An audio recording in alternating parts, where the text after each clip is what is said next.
Halo Tribuners, mengawali bulan September kali ini, Live Update Tribun News kembali menjumpai Anda siang hari ini. Seperti biasa, beragam informasi menarik akan kami sampaikan untuk Anda. Sejumlah wartawan lapangan kami juga sudah siap menyampaikan laporannya. Bersama saya Siska Mawaski, kita jelang Live Update selengkapnya.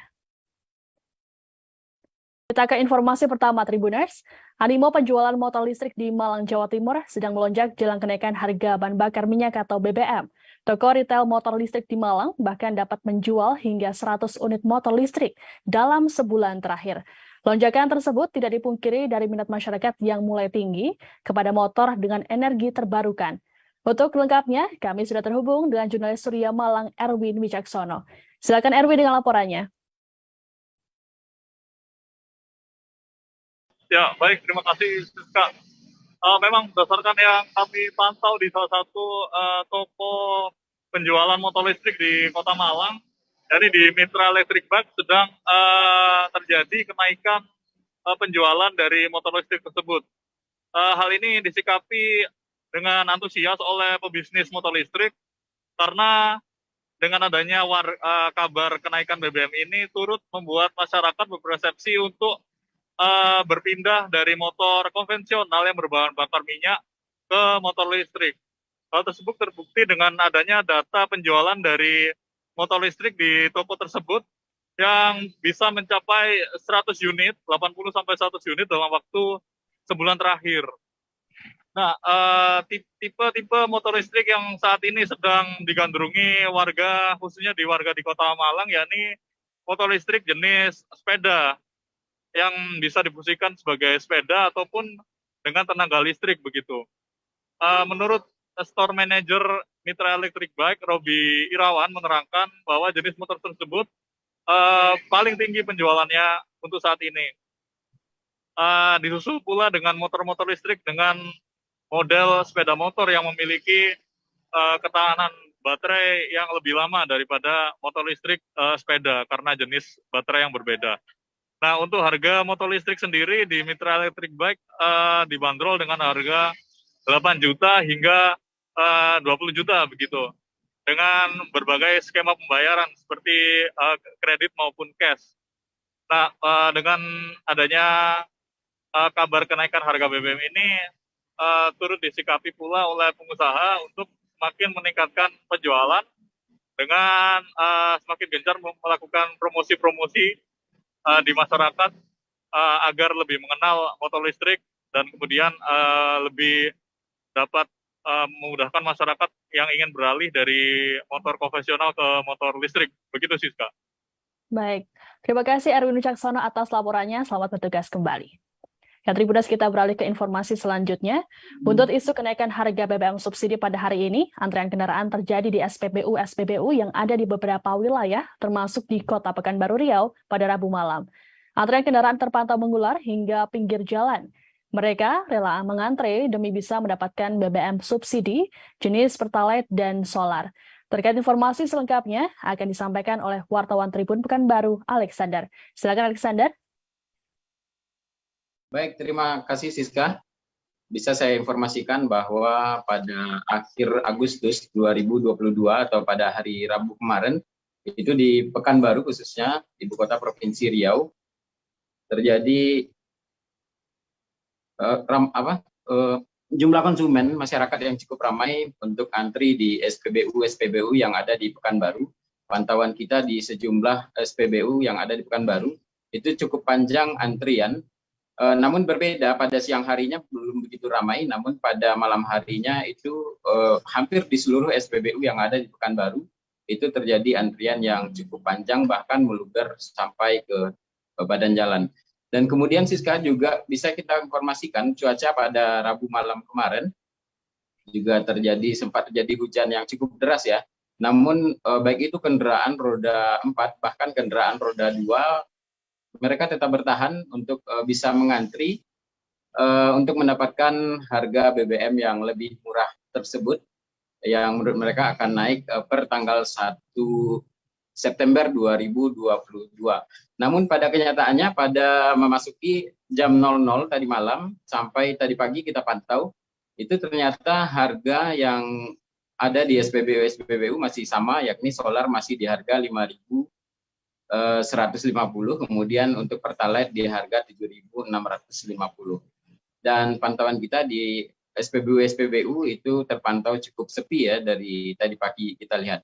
Dan kita juga sudah mengkonfirmasi ke pihak Pertamina, walaupun belum ada kenaikan harga untuk BBM subsidi, namun sejauh ini untuk pendaftaran My Pertamina itu meningkat cukup drastis.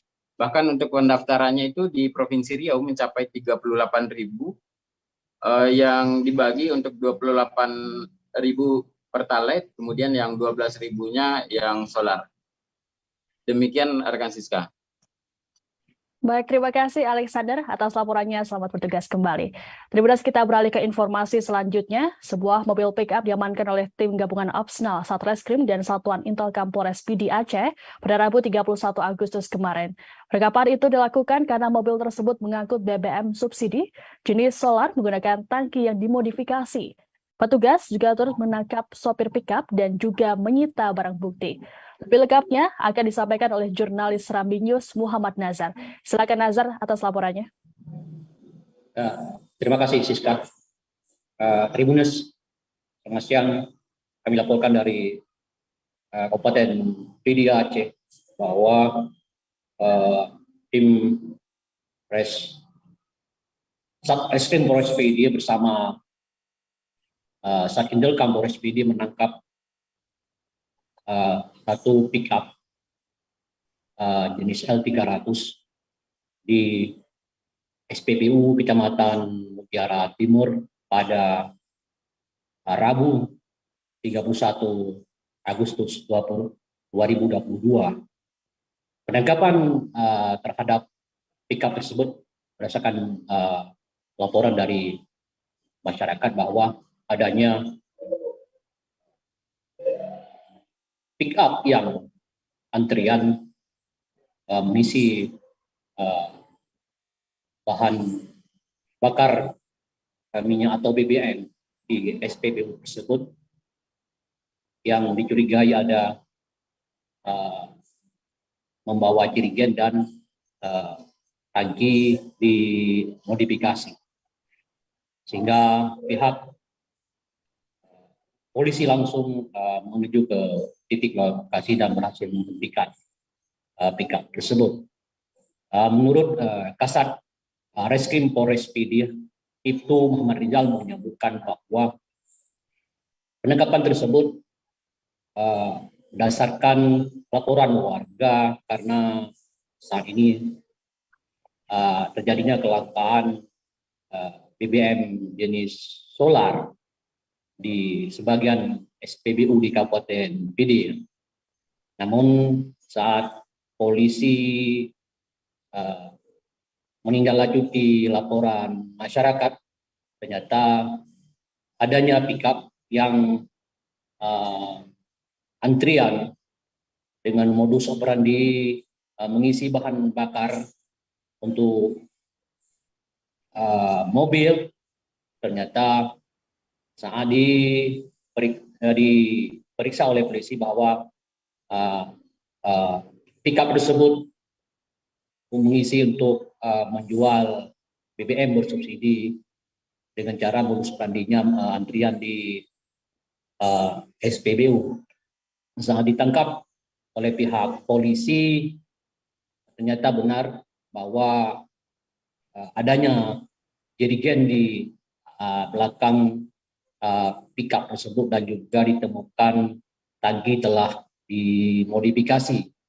Polisi juga menangkap sopir berinisial N berumur 44 tahun, warga Kecamatan Tangsi, Kabupaten PD. Saat ini barang bukti bersama pelaku telah diamankan oleh pihak Polres PD.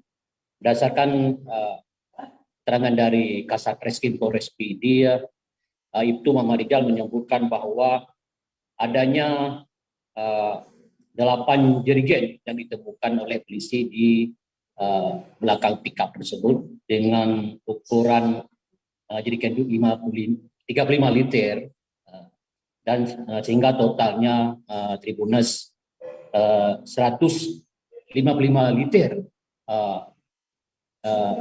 BBM jenis solar yang disita polisi dari pick up tersebut. BBM tersebut direncanakan akan dijual pelaku dengan harga 7.000 per liter. Tribunas, pihak polisi menjerat pelaku dengan pasal 55 Undang-Undang Nomor 22 Tahun 2001 tentang minyak dan gas bumi sebagaimana terubah dengan Undang-Undang Nomor 11 Tahun 2010 tentang Cipta Karya. Demikian sikap. Baik, terima kasih Muhammad Nasar, jurnalis Serambi News atas laporannya. Selamat bertugas kembali. Tribuners, kita beralih ke informasi selanjutnya dari Kota Medan. Tribuners, masyarakat Kota Medan kini mulai beramai-ramai untuk mendaftarkan diri di aplikasi My Pertamina. Pada Rabu 31 Agustus terpantau terjadi antrean di beberapa SPBU yang ada di Kota Medan. Pendaftaran My Pertamina ini dilakukan agar penyaluran BBM subsidi jenis Pertalite dan solar tepat sasaran. Terlebih belakangan ini mencuat isu soal kenaikan BBM dalam waktu dekat. Untuk mengetahui informasi lengkapnya, sudah terhubung bersama kami, wartawan Tribun Medan, Angel Aginta Sembiring. Silakan Angel dengan laporannya. Baik Siska, terima kasih. Ya, jadi masyarakat Kota Medan tampaknya memang mulai meramaikan dan juga untuk mendaftarkan kendaraan mereka di aplikasi My Pertamina. Nah, seperti pantauan Tribun Medan di SPBU Jalan Yosudarso Kota Medan, terlihat antrian yang cukup padat untuk mendaftarkan kendaraan mereka. Bahkan antrian itu sampai malam tadi, Tribuners. Nah, disampaikan oleh Sales Branch Manager Rayon 1 Medan, Mo Ali. Ia menyampaikan bahwa hitungan data yang terhimpun terakhir kali sebanyak 5.000 pemilik kendaraan Kota Medan sudah mendaftarkan kendaraan mereka di aplikasi My Pertamina. Nah, untuk Tribuners yang juga ingin mendaftarkan bisa di beberapa SPBU seperti SPBU di Yosudarso, Asrama Haji, Amplas, SN Raja, dan Singapura Station. Lalu itu, menurut data per 1 September 2022, per hari ini tercatat jumlah pendaftar My Pertamina sesumur itu sebanyak 28.258 orang. Dengan rincian 16.797 itu konsumen Pertalite dan 11.461 itu konsumen biosolar. Nah, angka ini merupakan cukup melonjak drastis apabila kita bandingkan selama 1 bulan. Di 27 Juli 2022, Tribun Medan menghimpun jumlah pendaftar hanya sebanyak 3.160 masyarakat di Sumut yang mendaftarkan. Mungkin itu saja laporan saya. Terima kasih, Siska. Baik, terima kasih Angel atas laporannya. Tribuners, kami akan menampilkan cuplikan wawancara dengan Sales Manager Rayon 1 Medan, Muhammad Ali Akbar. Dengan pasokan dan juga stok kita di wilayah Sumatera Utara saat ini seperti apa situasi dan harganya? Kalau untuk masih aman, solar maupun Pertalite itu bertahan di atas 7 hari. Secara keseluruhan stok masih sangat aman.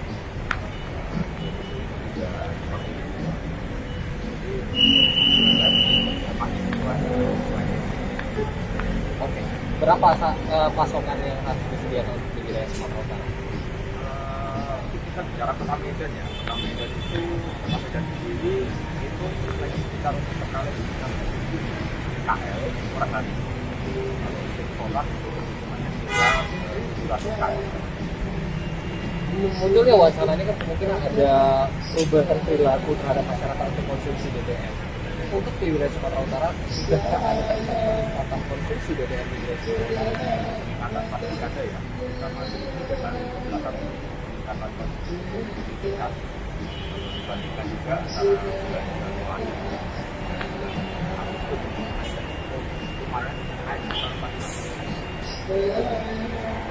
Kemudian Bang, boleh sampaikan bagaimana pengawasan kita nantinya di wilayah-wilayah Sumatera Utara agar tidak terjadi penggalian akan subsidi BBM menjelang adanya isu ini. Ya, kita kalau bicara pengawasan ini kan kita dari koordinasi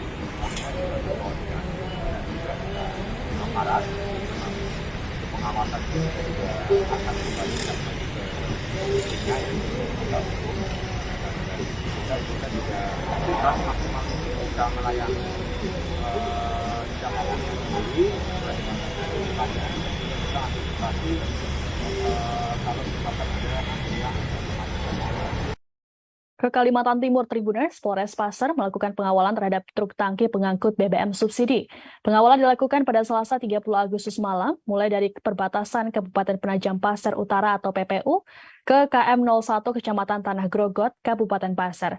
Kasat Lantas Polres Pasar AKP Hari Purnomo menjelaskan, pengawalan dilakukan untuk memastikan BBM subsidi tersebut tepat sasaran. Wartawan Tribun Kaltim Syaifullah Ibrahim akan melaporkan informasi ini kepada Anda. Silakan Ibrahim.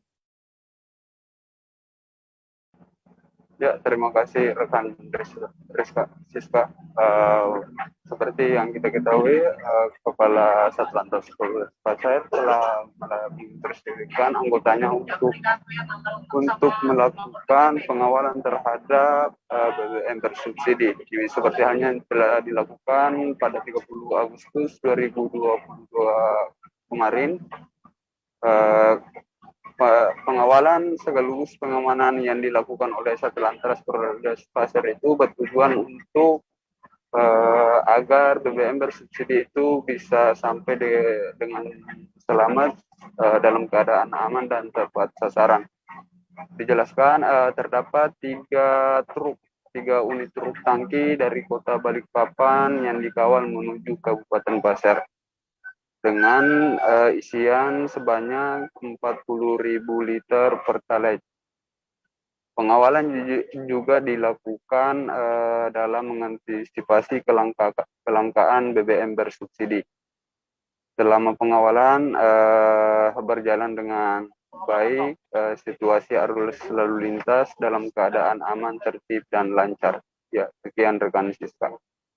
Baik, terima kasih Syaifullah Ibrahim atas laporannya. Ya, Tribuners, kita beralih ke informasi selanjutnya. Wacana penyesuaian harga BBM subsidi belakangan ini tengah menguat seiring meningkatnya beban APBN. Terkait kenaikan harga ini, pemerintah mulai menyalurkan sejumlah bantuan yang merupakan pengalihan subsidi BBM. Pemerintah Kabupaten Bulungan, Kalimantan Utara pun bersiap menyalurkan bantuan yang menggunakan APBD. Bupati Bulungan, Syarwani, mengatakan hingga kini pihaknya belum dapat petunjuk teknis atau juknis terkait hal ini. Informasi lengkapnya akan disampaikan oleh wartawan Tribun Kaltara, Georgie Santana Silalahi. Ya, Georgie, silakan dengan laporannya.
Ya, informasi lengkapnya akan disampaikan oleh wartawan Tribun Kaltara, Georgie Santana Silalahi. Silakan Georgie dengan laporannya. Selamat siang. Benar Tribuners, mengenai wacana penyesuaian harga BBM Pemkab Bulungan akan upayakan harga disesuaikan dan suplai bisa terpenuhi. Di sini pemerintah berencana akan menyesuaikan harga BBM subsidi seiring meningkatnya beban anggaran pendapatan dan belanja negara atau APBN. Namun hingga kini belum ada keputusan dari pemerintah terkait wacana tersebut. Menanggapi hal itu, Bupati Bulungan Sarwani menilai keputusan pemerintah bahwasannya saat ini penyesuaian harga dilakukan dengan beban APBN yang semakin meningkat. Seiring dengan rencana tersebut, ada beberapa formulasi yang sudah disiapkan pemerintah melalui Kemensos atau Kementerian Sosial, yang disebutkan Bapak Bupati bahwasannya pemerintah akan menyalurkan dana bantuan sosial atau bantuan sebesar 24,17 triliun untuk masyarakat di tengah harga pangan yang melonjak. Kemudian ada wacana harga kenaikan BBM subsidi. Dalam hal ini juga Bapak Sarwani melihat kebijakan dari Presiden Republik Indonesia juga, Bapak Jokowi sudah menginstruksikan beberapa waktu lalu kepada setiap pemerintah daerah untuk menggunakan anggaran APBD, yang dimana hal ini juga melihat dulu di mana kondisi di daerah tertentunya harus menerima petunjuk teknis atau juga terkait hal tersebut. Namun Bapak Bupati menyampaikan informasi itu akan disampaikan sampai ada keputusan tepat yang dimana juknis terkait selama pengalokasian anggaran tersebut. Dengan adanya wacana penyelesaian ini, Sarwani berharap Pertamina juga diminta untuk tetap memastikan suplai di daerah Kabupaten Bulungan. Bahwasannya sampai saat ini antrean BBM di SPBU di Kabupaten Bulungan seperti di Jalan Sengkawit, kemudian di Jalan Katampu masih mengurai panjang yang didominasi oleh truk dan juga mobil kendaraan serta kendaraan roda 2. Dan pihak Sarwani juga menginginkan Pertamina suplai yang sampai saat ini jangan terbatas untuk BBM subsidi solar maupun Pertalite, karena juga nantinya apabila itu tersendat ataupun terbatas suplai BBM solar dan juga Pertalite, tentunya akan berdampak pada sektor lain. Kemudian juga pada sisi pengawasan pasti akan tetap menjadi atensi pemerintah apabila penyuplaian BBM itu bisa tetap berjalan kondusif. Dan pihaknya juga tidak ingin adanya oknum yang melakukan penimbunan BBM subsidi baik solar maupun Pertalite, dan dia meminta kepada stakeholder terkait untuk melakukan pembahasan lebih lanjut apabila benar nanti ada wacana kenaikan harga BBM solar maupun Pertalite di Kabupaten Bulungan. Pendapat juga dari Wakil Ketua DPRD Bulungan, Haji Hamka, mendorong pemerintah untuk segera melakukan sosialisasi sebelum penyesuaian harga dilakukan. Dan diketahui mungkin menurut Bapak Haji Hamka, harga-harga BBM yang sudah naik, baik solar maupun Pertalite, itu ada di beberapa daerah lainnya di luar Pulau Kalimantan, seperti di Pulau Jawa, Sumatera, dan di mana juga di Indonesia bagian timur. Dan pihaknya juga berbagai pertimbangan juga diharapkan bisa berjalan dengan kondusif untuk memutuskan penyesuaian harga ini. Karena salah satu poin penting dari DPRD Bulungan mempertimbangkan ya ini masih ada yang masyarakat menengah ke atas menikmati BBM subsidi ini yang tidak diinginkan oleh Bapak Wakil Ketua DPRD Bulungan Haji Hamka, supaya sosialisasi dan pelayanan ke depan kepada masyarakat yang membutuhkan BBM itu bisa tetap terpenuhi. Dan juga langkah antisipasi yang harus dilakukan yaitu potensi harga-harga komoditas lainnya yang dimana saat ini sedang ramai seperti bahan pokok, telur, cabai yang ada di Kabupaten di Bulungan. Jadi dimintanya pemerintah kabupaten maupun instansi terkait, terutama di Pertamina ini, lebih menjaga kondisivitas tetap stabil, yaitu terutama harga BBM bisa stabil. Demikian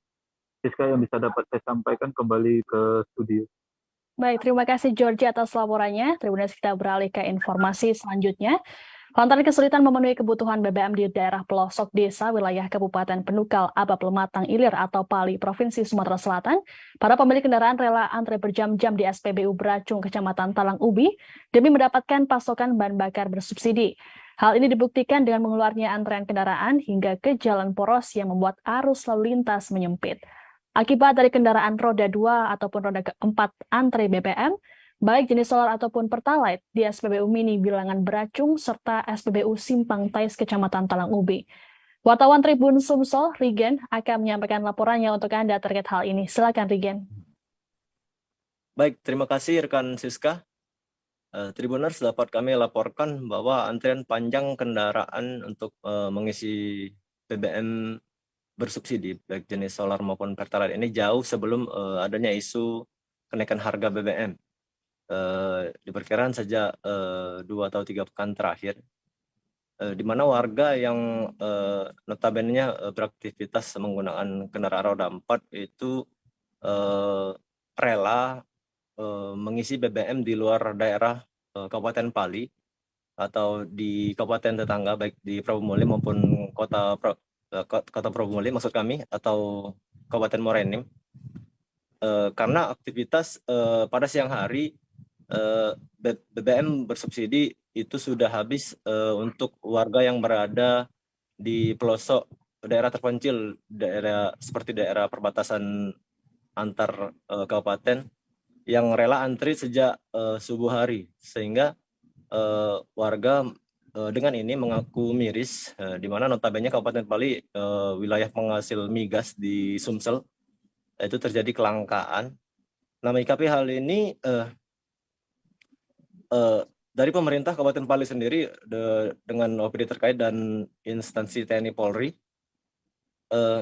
membentuk tim membagi tugas, di mana akibat daripada itu antrian BBM ini juga sudah mengakibatkan seorang pengendara motor tewas akibat menabrak bak mobil truk pada Jumat 19 Agustus tahun 2 pekan lalu, yang mengantri BBM pada malam hari, sehingga hujan sehingga memang mengganggu penerangan.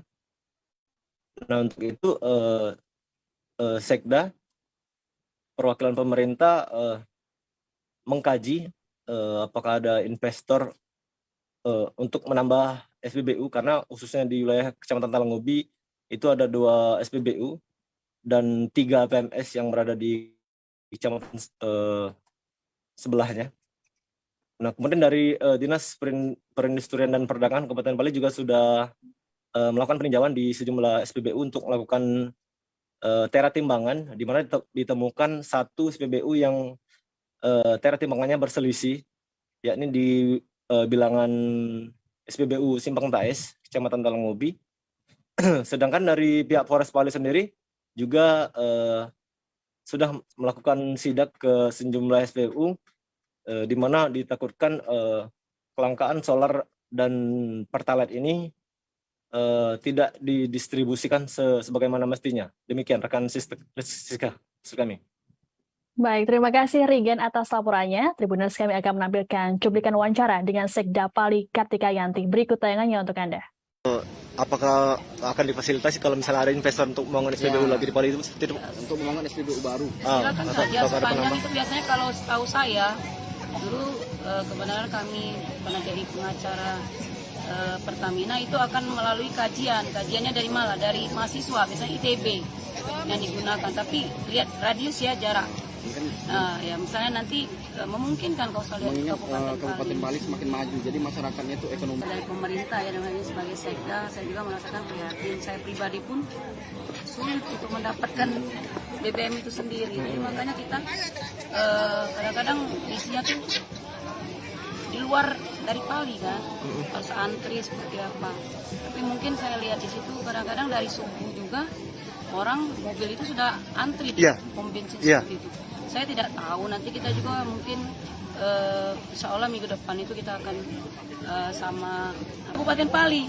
Tapi hampir seluruh di Palembang juga seperti itu. Kita ke Prabu Muli juga seperti itu.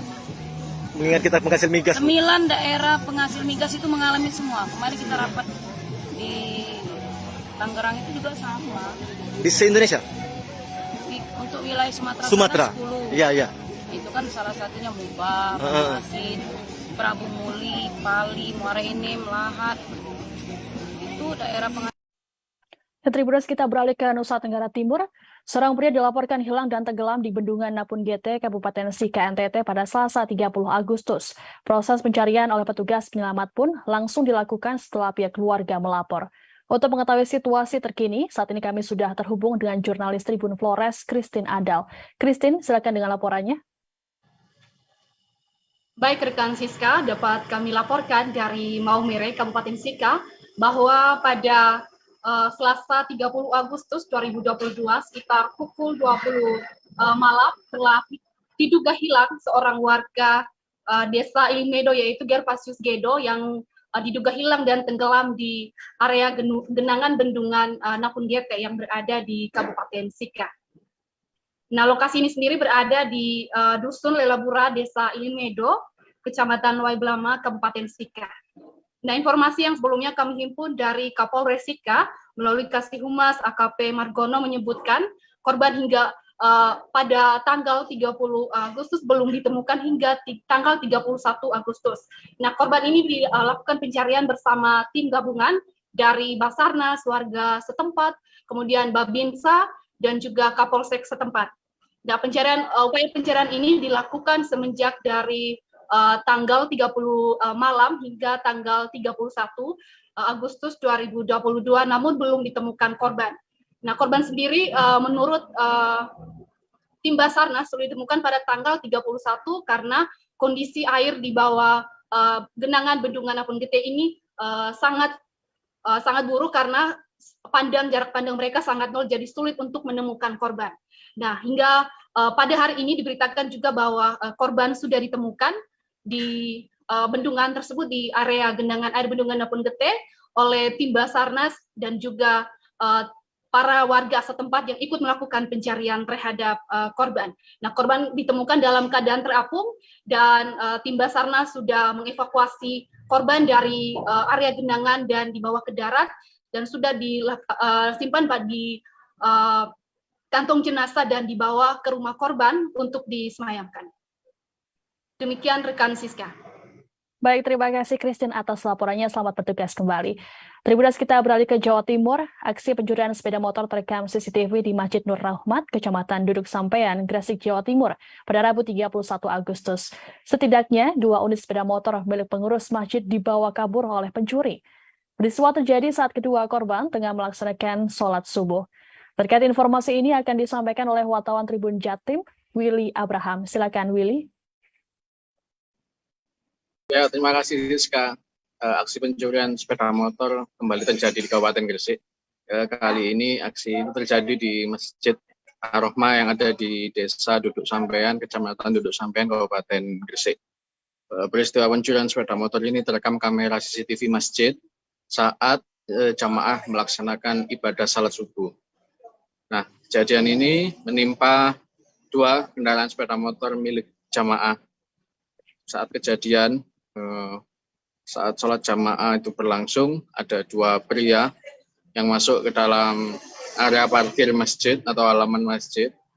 Salah satu pelakunya mengenakan sarung, baju koko, dan juga sorban, seolah-olah seperti orang yang hendak melaksanakan ibadah sholat subuh, lalu beraksi mengincar sepeda motor Vario, namun gagal karena tidak bisa membobol kontak kendaraan tersebut, sehingga mengalihkan sepeda motor curian ke sepeda motor Evo dan sepeda motor Honda Supra. Kedua pelaku tersebut berhasil membawa 2 sepeda motor, lalu jamaah atau korban saat hendak pulang atau turun dari masjid, yang atas nama Sumitro melihat sepeda motor Evo-nya tidak ada, kemudian dia melapor ke salah satu jamaah yang bernama Badrudin. Badrudin sendiri pengendara sepeda motor Supra juga mengalami hal yang sama, 2 sepeda motor amblas.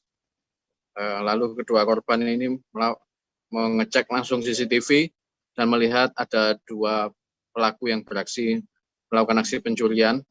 Tak lama kemudian mereka melaporkan pencurian ini ke Polsek Duduk Sampean.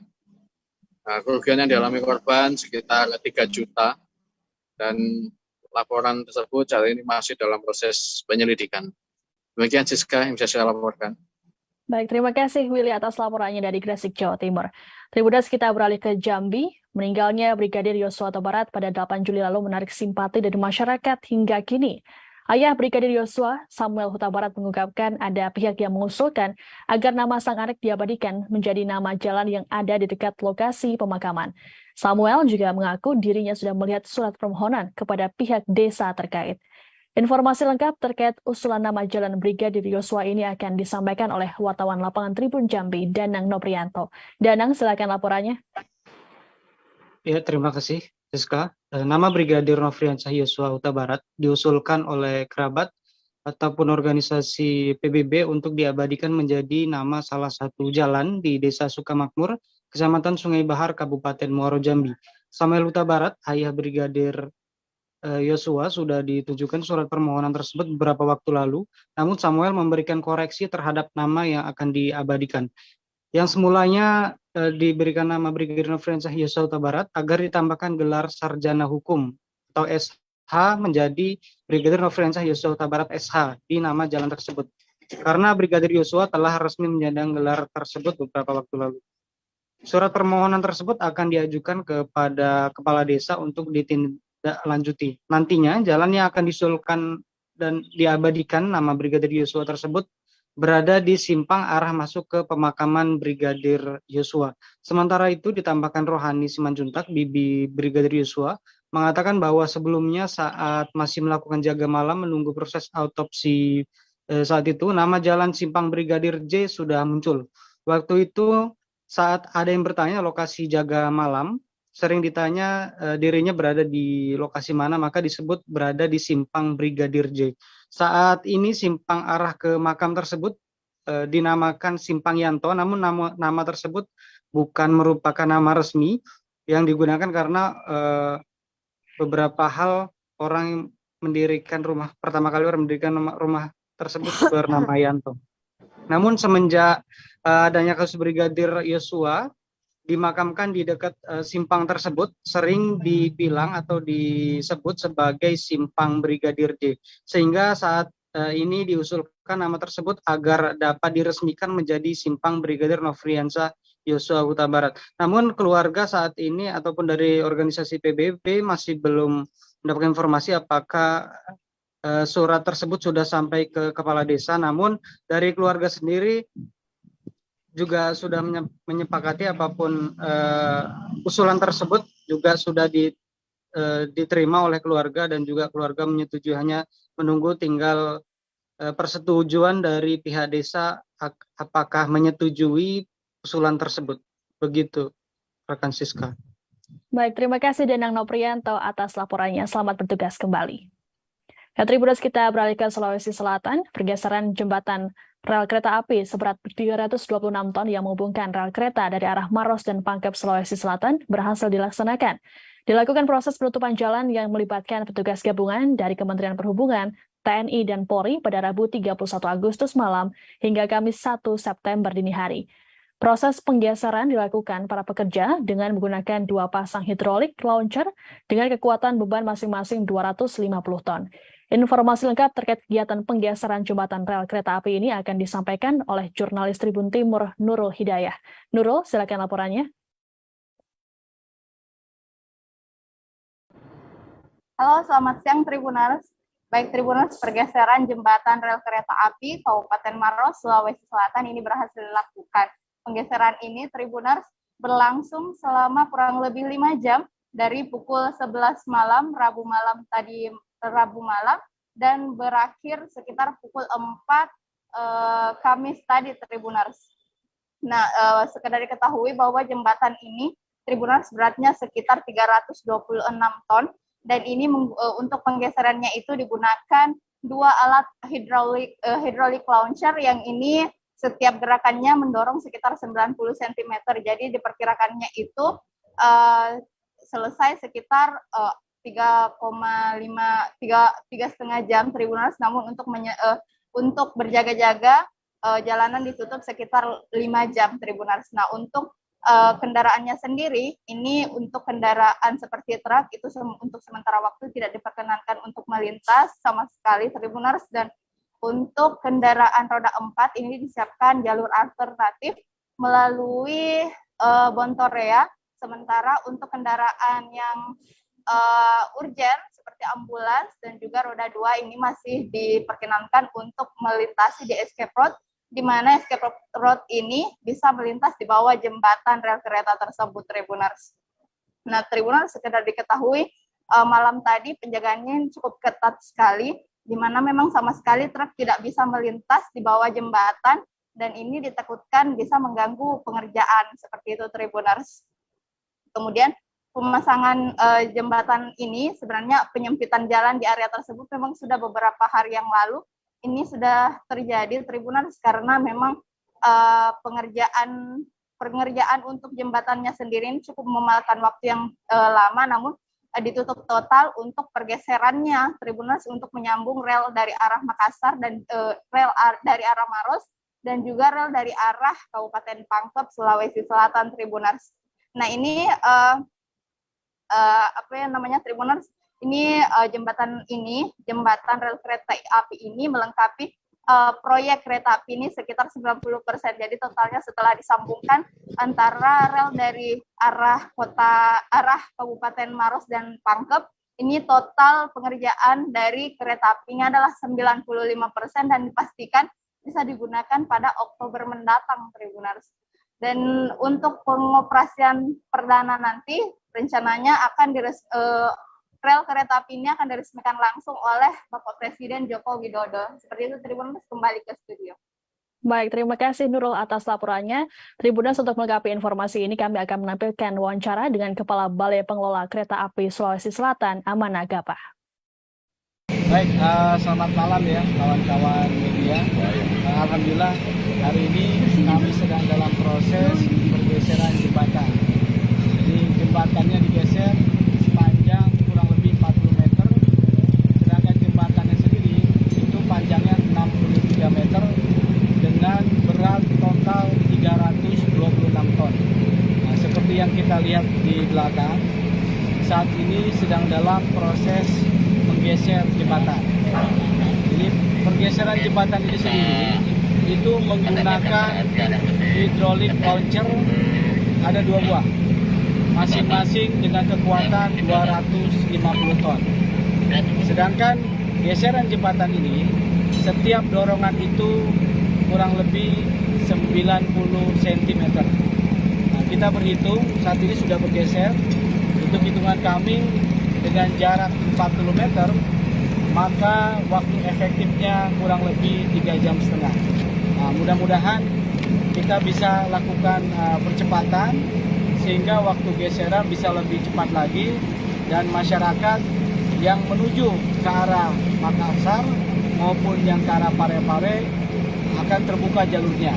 Nah, saat ini seperti kita lihat hanya kendaraan kecil saja yang bisa melewati, tapi kendaraan besar, mohon maaf, untuk mengantisipasi hal-hal yang tidak diinginkan, kendaraan besar ditahan dulu untuk tidak melewati jalur poros yang ada untuk melewati jembatan.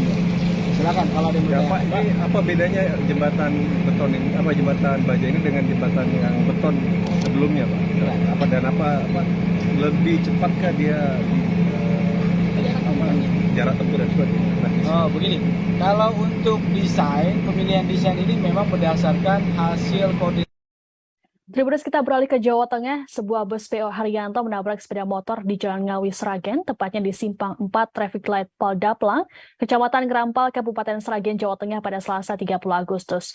Diduga sopir bus kurang memperhatikan saat lampu merah menyala dan tetap melanjutkan kendaraannya dari arah timur menuju barat. Padahal di saat yang bersamaan, lampu lalu lintas dari arah selatan menuju utara tengah menyala hijau. Naas pengendara sepeda motor dari arah selatan tertabrak bus yang dikemudikan oleh Azi Susanto. Untuk lebih lengkapnya akan disampaikan oleh wartawan Tribun Solo, Septiana Ayu Lestari. Septi, silakan dengan laporannya.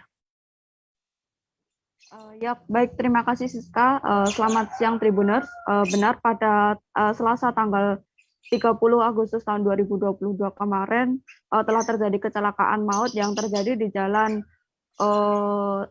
Raya Sragen Ngawi, tepatnya di Dusun Padaplang, Desa Kebonromo, Kecamatan Ngerampal, Kabupaten Sragen, di mana kecelakaan tersebut melibatkan satu unit bus PO Haryanto dengan satu unit sepeda motor jenis C70. Bus tersebut diketahui bernomor polisi B7114 VGA dan sepeda motor diketahui bernomor polisi AD 64617 NS. Di mana bus tersebut dikemudikan oleh Aziz Susanto berusia 38 tahun, warga Dukuh Kolutan, Desa Karangwaru, Kecamatan Plupo, Kabupaten Sragen. Selanjutnya, sepeda motor dikendarai oleh Sugiman berusia 68 tahun, warga Desa Bumi Aji, Kecamatan Gondang, Kabupaten Sragen. Di mana kecelakaan tersebut terjadi pada sekitar pukul 19.30 waktu Indonesia bagian Barat atau sudah malam hari, yang diawali dari bus melaju dari arah timur menuju ke barat atau dari arah Ngawi menuju ke Solo. Kemudian dari arah utara menuju ke selatan melaju sepeda motor tersebut yang dikendarai oleh kakek Sugiman. Pada saat kejadian, bus tersebut diketahui berada di traffic light Padaplang yang ada di situ, lampu merah di situ, dan lampu merah sudah menyala merah, namun karena bus tersebut tidak dapat menguasai laju kendaraannya hingga menerabas lampu merah tersebut. Kemudian dari arah yang berlainan, kakek Sugiman melaju dan tertabrak bus tersebut karena jarak sudah terlalu dekat. Kemudian kakek Sugiman mengalami luka di bagian kepala samping kiri bengkak, lutut kiri lecet, lutut kanan lecet, dan punggung tangan kiri lecet. Sebelumnya kakek Sugiman dilarikan ke rumah sakit dan dirawat di RSUD Suhadi Prionegoro Sragen. Namun naas pada sekitar pukul 23 atau pukul 11 malam waktu Indonesia bagian Barat, kakek Sugiman dilaporkan meninggal dunia dan kemudian dilakukan pemakaman oleh pihak keluarga. Dan bagi Tribuners yang melewati jalan Solo Sragen, maksud saya Solo Sragen Ngawi yang berada di Kecamatan Sambung Macan, khususnya untuk lebih berhati-hati dikarenakan kondisi jalan memang penerangan jalan memang gelap dan pada saat malam hari, dan juga jalanan termasuk licin, sehingga bagi Tribuners yang melewati jalur tersebut saat hendak menuju Ngawi maupun menuju Solo diharapkan untuk lebih berhati-hati lagi, dan apabila mengantuk tetap beristirahat di tempat-tempat yang sudah ada. Begitu, Siska. Baik, terima kasih Septiana atas laporannya. Selamat bertugas kembali. Tribuners, kita beralih ke NTT. Sebanyak 13 orang pemain judi online diamankan oleh Direskrim Sus Polda NTT. Polisi kemudian menetapkan 7 diantaranya sebagai tersangka. Para pelaku diamankan dalam kurun waktu 2 hari, yakni 29 hingga 30 Agustus 2022. Dalam penangkapan ini, polisi juga turut menyita sejumlah barang bukti. Saat ini kami sudah terhubung dengan wartawan Poskopang Mutiara Malahere yang akan menyampaikan informasi lengkapnya untuk Anda. Silakan Mutiara.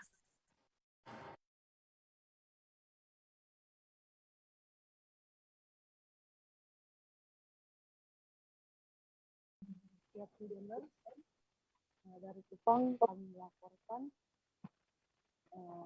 kepolisian daerah NTT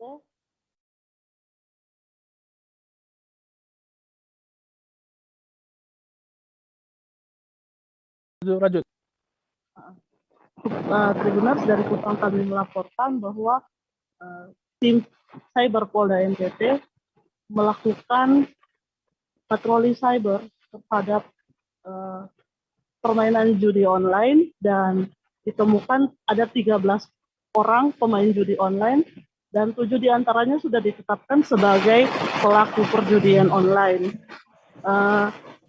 Itu jenis perjudiannya slot dan roulette di situs yang berinisial KD. Para tersangka bertaruh modal melakukan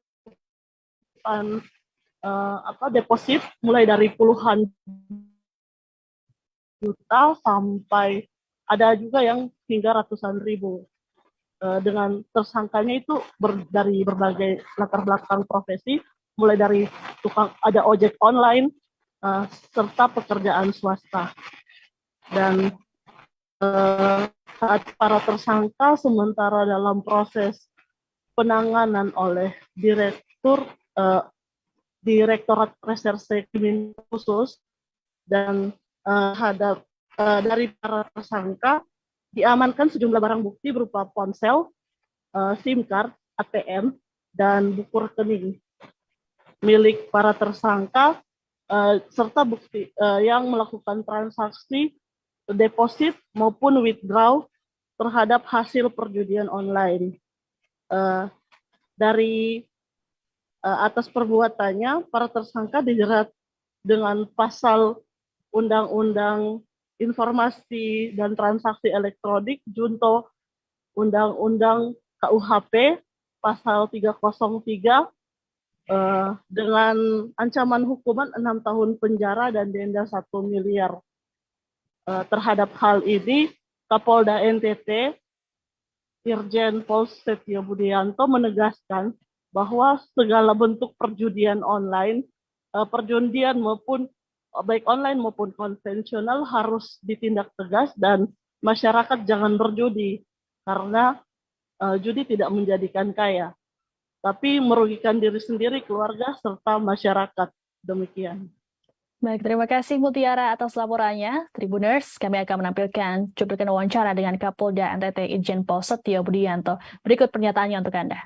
Ditreskrim Khusus Polda NTT melakukan penindakan secara tegas terhadap 13 orang tersangka yang diamankan dan telah disita beberapa barang bukti tadi dari tersangka yang berasal dari berbagai wilayah di wilayah hukum Polda NTT. Ini diawali adanya tim patroli siber Direktorat Reskrim Khusus Polda NTT yang melakukan penelusuran situs judi online di wilayah hukum Polda NTT dengan nama situsnya adalah inisialnya adalah KADI. Nah, dari hasil penelusuran tersebut kemudian didapatkan hasil beberapa identitas yang diduga sebagai bandar judi online, yaitu atas nama BSY, statusnya masih dalam proses penyelidikan. Berdasarkan hasil pemeriksaan, terindikasi bahwa transaksi atau perputaran uang dari bandar judi online diperkirakan lebih dari 12 miliar rupiah dalam kurun waktu setiap bulannya.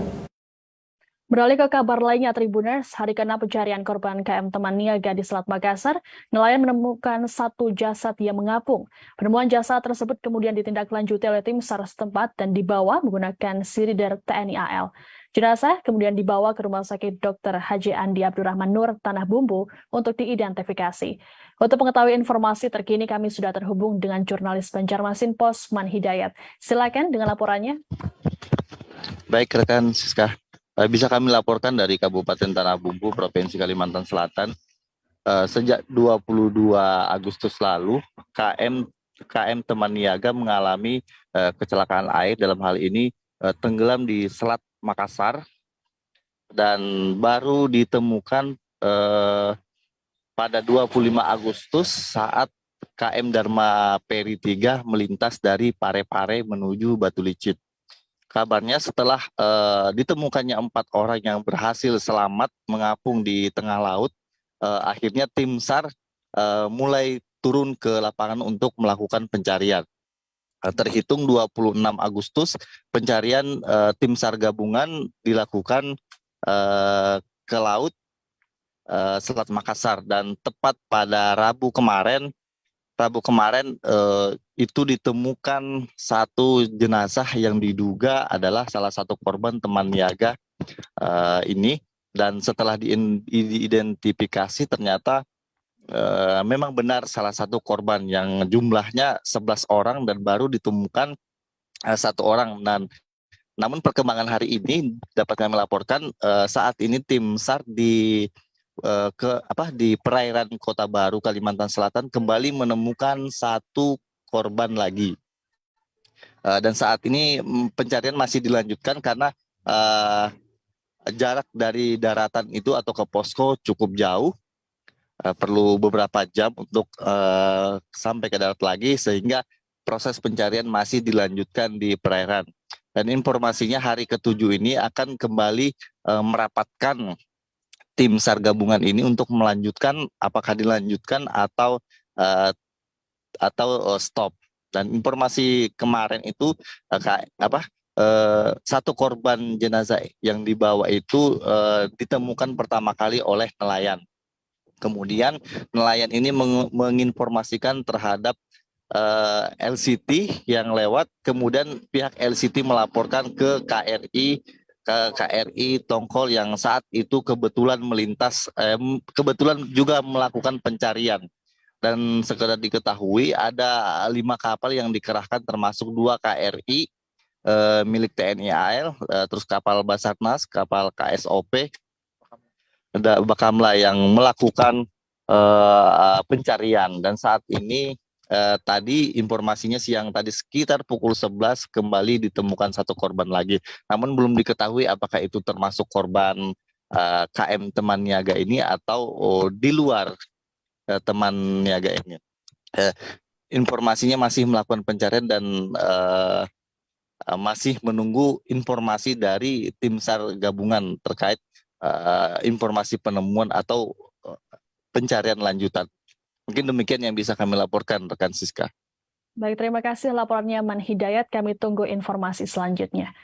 Ya, Tribudas, kita beralih ke informasi selanjutnya. Seorang pria di Desa Penyak, Kecamatan Koba, Bangka Tengah, ke Bangka Belitung, ditangkap polisi karena nekat memperkosa tetangganya sendiri yang merupakan ibu rumah tangga. Pelaku memanfaatkan situasi lengang di rumah korban pada Senin 29 Agustus lalu, sekira pukul 5 pagi. Korban kemudian langsung melaporkan kejadian naas yang ia alami ke suaminya dan membuat laporan ke polisi. Terkait informasi ini, jurnalis Bangka Pos Arya Bima Mahendra akan melaporkannya untuk Anda. Silakan, Arya. Ya, baik, terima kasih rekan Siska dan pemirsa Tribuners dimanapun Anda berada. Perlu saya sampaikan bahwa memang pada hari Senin tanggal 29 Agustus tahun 2020 lalu telah terjadi peristiwa tindak pidana pencabulan ataupun kekerasan seksual yang menimpa salah seorang ibu rumah tangga berinisial E berumur 48 tahun yang berada di Desa Penyak, Kecamatan Koba, Kabupaten Bangka Tengah, Provinsi Kepulauan Bangka Belitung.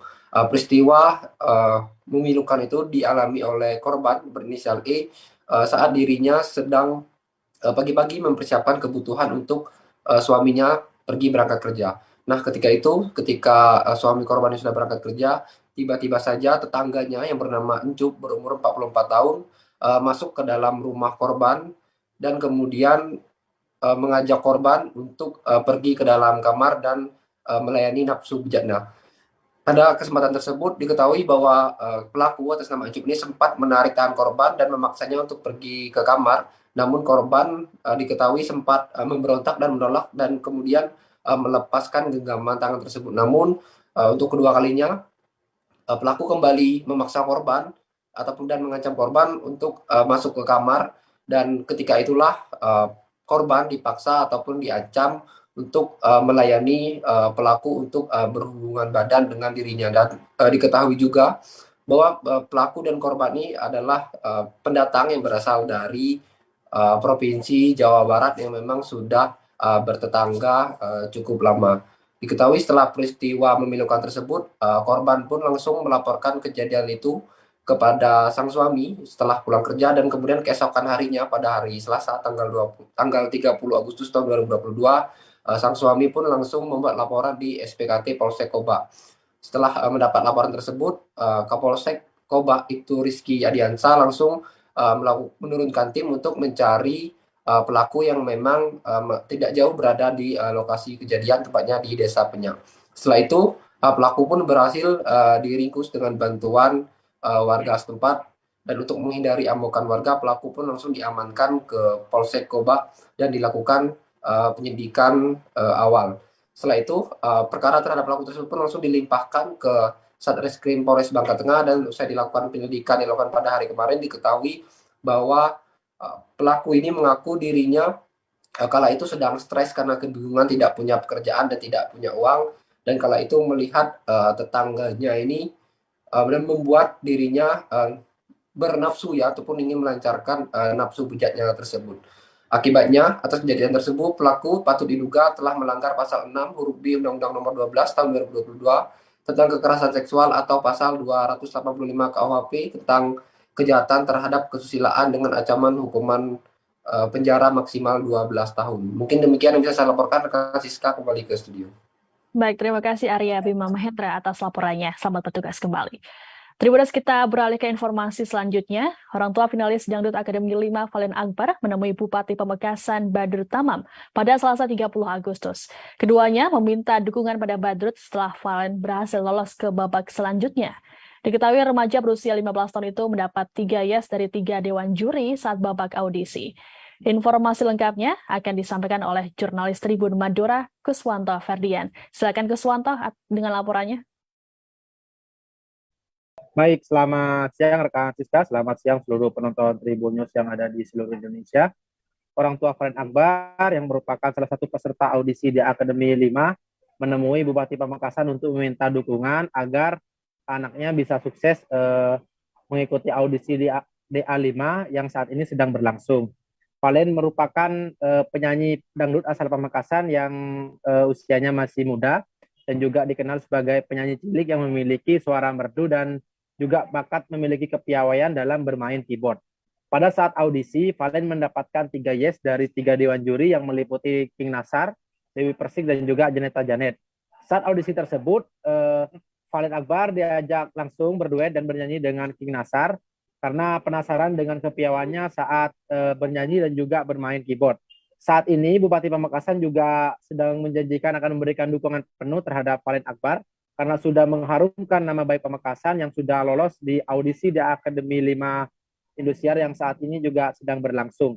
Selain itu, Bupati Badrut Tamam juga menjanjikan Valen nantinya akan ditampilkan pada saat malam puncak Hari Jadi Kabupaten Pamekasan yang akan diundang langsung oleh Bupati Pamekasan sebagai tamu kehormatan yang akan bernyanyi di depan hadapan Gubernur Jatim dan juga para tamu undangan yang nantinya akan hadir pada acara Hari Jadi Kabupaten Pamekasan. Nah, saat ini Valen Akbar sedang mengikuti audisi masuk dalam 30 besar di Akademi 5 Indosiar. Begitu rekan Siska, kembali ke studio. Baik, terima kasih Kuswanto atas laporannya. Tribuners, kami akan menampilkan cuplikan wawancara dengan Bupati Pamekasan Badrut Tamam. Berikut laporannya untuk Anda. Doa seluruh elemen masyarakat di Pamekasan mesti akan terus mengalir untuk sukses Valen.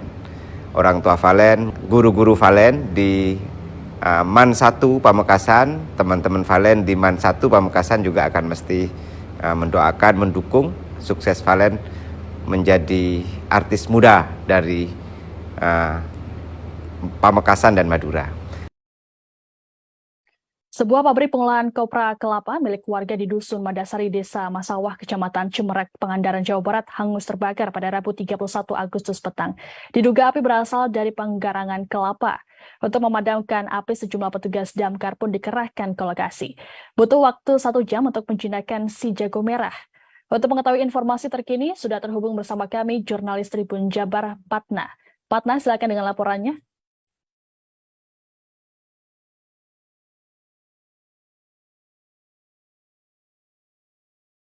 Siap Siska, benar yang dikatakan Siska Tribuners bahwa kejadian kebakaran yang melahap pengolahan pabrik kelapa ya di wilayah Dusun Madasari RT 42 RW 14 Desa Masawah Kecamatan Cimerak Kabupaten Pangandaran itu terjadi pada hari Rabu kemarin sore ya, sekitar pukul 18.15 waktu Indonesia Barat.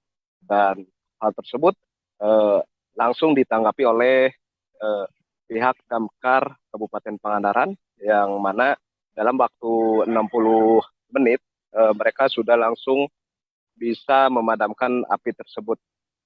Dalam kejadian tersebut, Tribuners perlu diketahui tidak ada korban jiwa, namun pemilik pabrik tersebut yang mengalami kerugian sekitar 120 juta rupiah.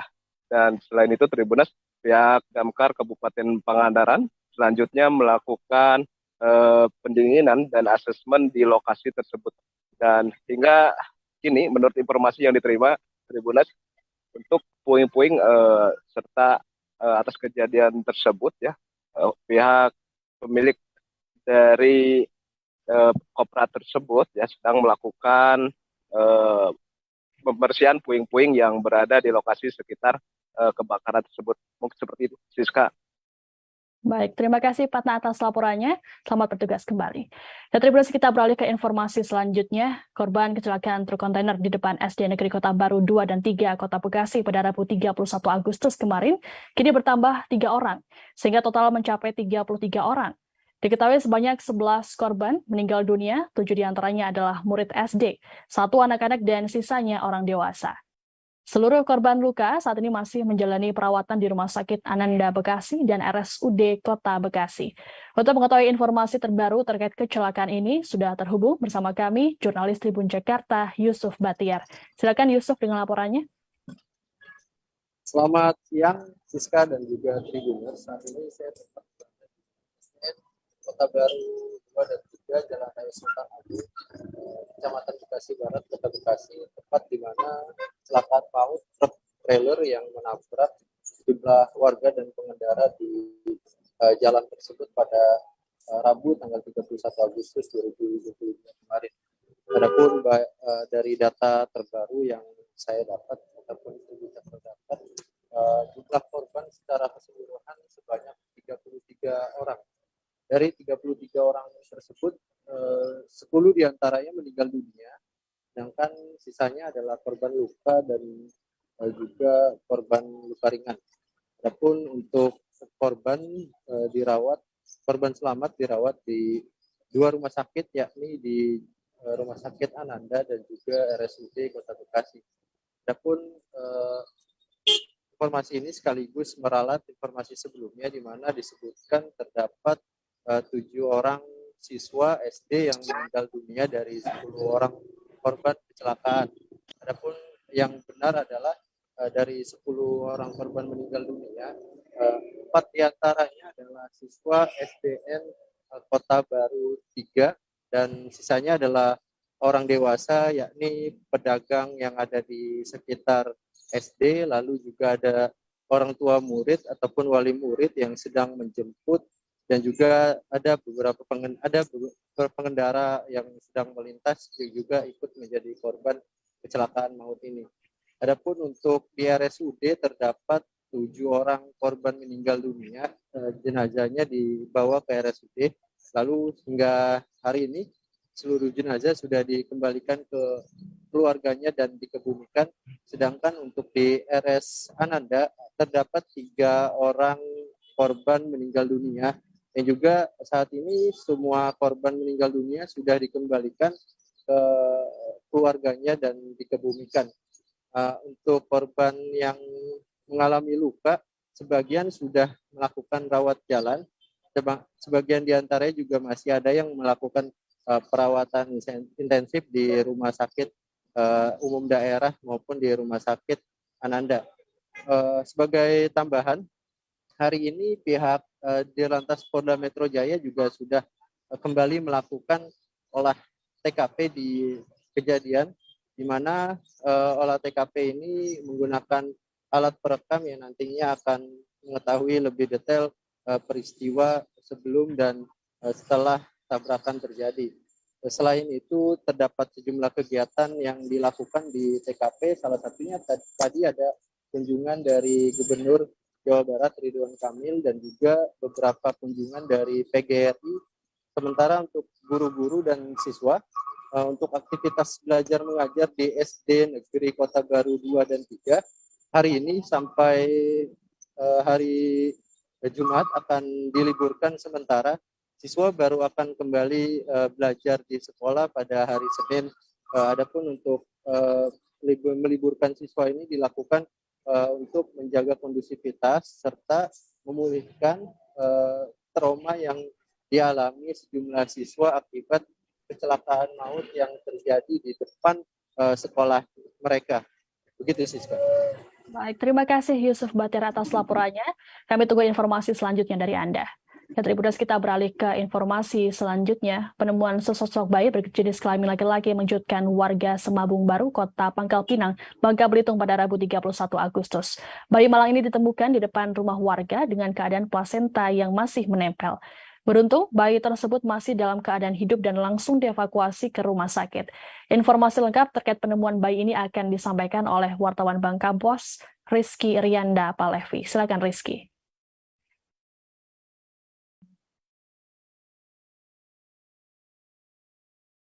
Ya, Siska, pada Rabu kemarin, warga Semabung Baru, Kota Pangkal Pinang, digegerkan dengan adanya penemuan bayi berjenis kelamin laki-laki yang hanya dibungkus oleh kantong plastik dan diletakkan di luar jendela rumah warga. Pemilik rumah, Siti Zubaidah, saat diwawancarai terkait penemuan bayi mengatakan pada pukul 3 dini hari sebelumnya memang sempat mendengar ada suara. Namun, karena kondisi rumah yang memang berada di kebun, Zubaidah ini tidak berani untuk mengecek suara tersebut keluar rumah. Lalu pada pukul 6 paginya atau saat anaknya yakni Hani membuka jendela kamar, ia melihat ada kantong plastik tepat di bawah jendelanya. Saat dia ambil, Hani ini pun terkejut ternyata terdapat bayi laki-laki tanpa dikenakan pakaian sehelai pun, serta kondisi plasentanya juga masih menempel. Mendapati hal tersebut pun Hani melaporkan kepada Polres Pangkal Pinang dan langsung membawa bayi tersebut ke RSUD Depati Hamzah pada pukul 6.30 dikarenakan memang kondisi bayi ini sudah mulai membiru.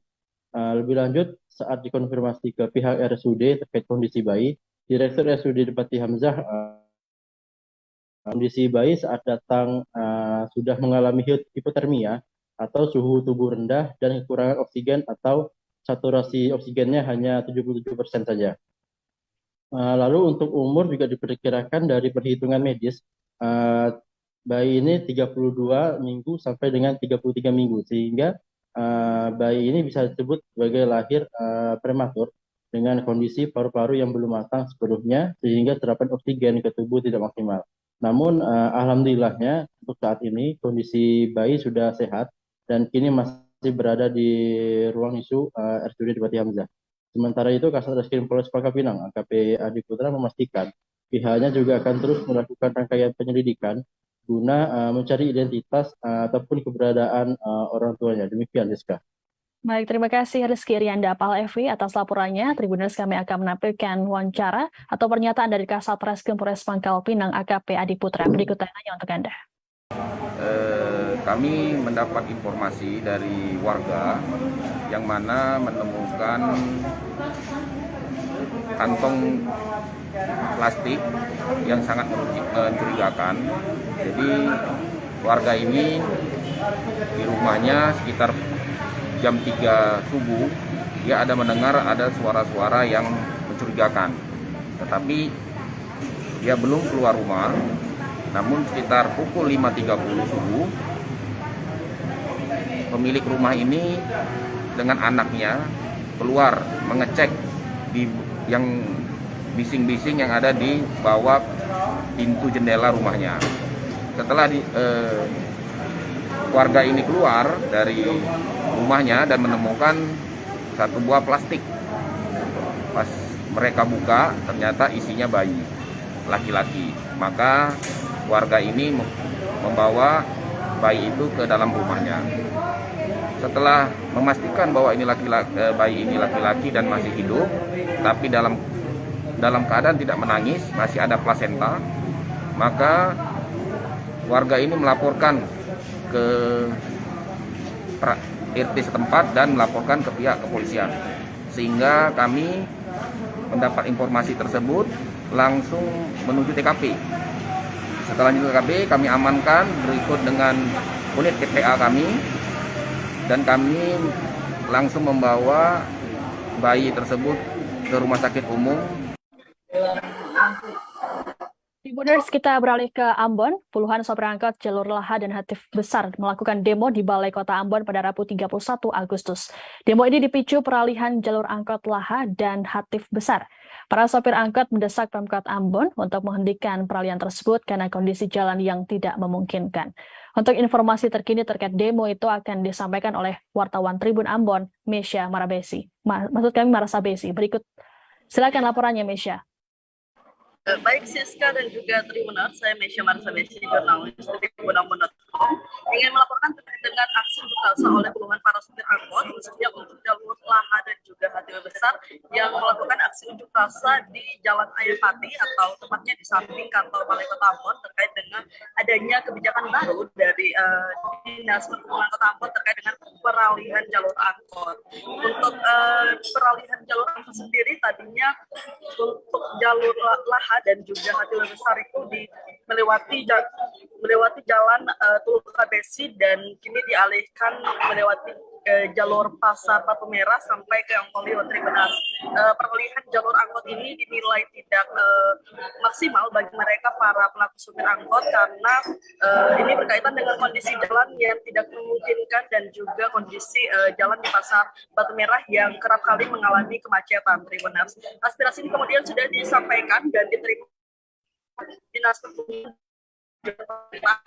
pemerintah Kota Ambon, dan dari asisten pemerintahan pemerintah Kota Ambon mengatakan bahwa aspirasi itu akan diteruskan ke penjabat Wali Kota Ambon, Bu Dewi Watimena dalam waktu dekat ini. Tribuners. Demikian yang dapat saya laporkan. Mesya Marasabesi atas laporannya. Tribuners, kami akan menayangkan pernyataan dari koordinator lapangan Steward. Berikut adalah tayangannya untuk Anda. Belum mau itu semua angkot jalur Hatiwe dan Laha melewati pasar, tetapi dengan jumlah kendaraan yang cukup banyak itu mempersulit kotong sebagai supir dalam arti kemacetan maupun lokasi jalan yang tidak memungkinkan untuk kotong semua lewat bawah. Jadi kotong minta dari pihak perhubungan kalau boleh diizinkan untuk kotong angkot Laha Hatiwe biarpun tidak mengangkat penumpang, lari kosong tutup pintu, yang penting dapat melewati jalur atas, karena yang paling penting di sini Bapak harus tahu bahwa kotong ini punya penumpang ini tidak lain hanya mahasiswa dan pegawai kantor di sebelah, dan semuanya itu mengeluh, bukan cuma dari kotong segi pendapatan maupun dari mereka punya jam untuk mengikuti kuliah maupun jam sampai di kantor. Itu yang mereka juga mengapresiasi kotong untuk datang di sini supaya kalau boleh kotong lewat atas. Lewat atas ini lewat jalur mana? Lewat Teluk Besi. Jadi kotong kalau masuk terminal terus belok ambil jalan di pasar luar, balik dari lumayan tembus jalan Teluk Besi, Pak. Dan kotong minta cuma itu. Kotong sudah kasih solusi kalau boleh kotong lewat atas tanpa mengangkat penumpang, biar penumpang cari alternatif lain, misalnya tempat lain mungkin naik ojek ke Batu Merah atau Galunggu, yang penting kotong lewat atas dan juga dapat cepat sampai di tempat tujuan. Jadi dari Besi tembus di Sudirman di Batu Merah. Itu saya yang kotong minta, cuma dari pihak sini bilang katanya bahwa penyebabnya angkot. Padahal kalau Bapak dong udah lihat angkot di jalan Teluk Besi hanya 20%, yang banyak itu plat hitam, dan kalau mau diuji kembali boleh ambil sampel itu bukan angkot yang bikin macet, itu plat hitam yang parkir dua jalur ke situ, Pak. Bukan angkot, tapi disalahkan semuanya angkot. Akhirnya yang jadi korban sekarang angkot Hatiwe Laha, karena kotong punya trayek yang tadinya bisa. Tribuners, informasi tadi menjadi akhir dari perjumpaan kita dalam live update Tribun News hari ini. Jangan lupa untuk menyaksikan informasi menarik lainnya hanya di kanal Tribun Network. Saya Siska Mawasi pamit, sampai jumpa.